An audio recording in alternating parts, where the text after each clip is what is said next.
two lighthouse keepers are on a remote and mysterious island off the coast of Maine, far off the coast of Maine, and a storm comes and they can't get off the island, or nothing good happens when two men are left alone in a giant phallus. But I mean, I think if it were literature from the period in which the film takes place, it would probably be called like a weird tale, and it certainly has horror elements, but it's more dreadful than horror. Like I know there's a lot of conversation about is The Witch horror or not, and I would say yeah.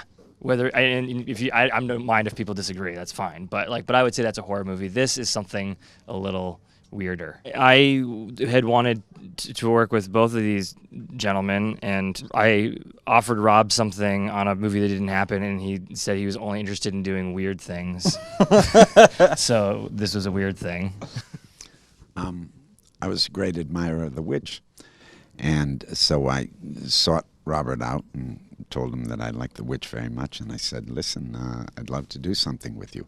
So this is something that came up very quickly, and it was a beautiful text, and I just love his approach, and so it was a no-brainer. It's something I sought out, and as soon as I saw the text, as soon as I saw the story and I heard Rob was involved, I thought, this is great. You know, you see a movie that has a strength or a sensibility that you feel an affinity for, you sort of imagine who the filmmaker is.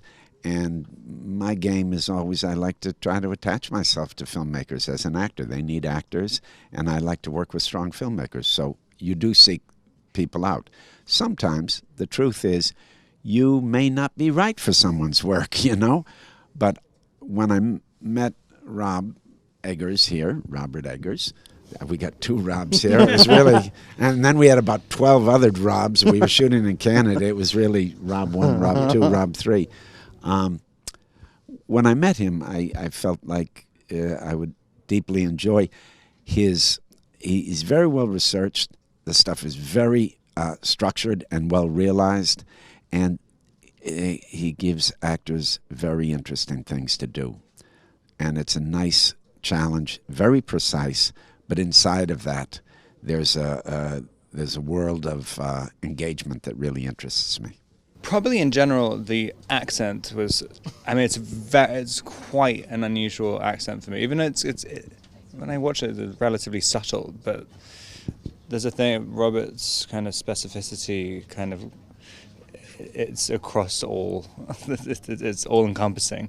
But I mean, it was surprisingly difficult for me. I mean, I normally got quite an ear for accents, but this was, because it kind of wasn't exactly, but there's no real reference for it. These old timey down east New England accents don't have rhotic R's, which in that hard R is a signpost for a Brit like Rob.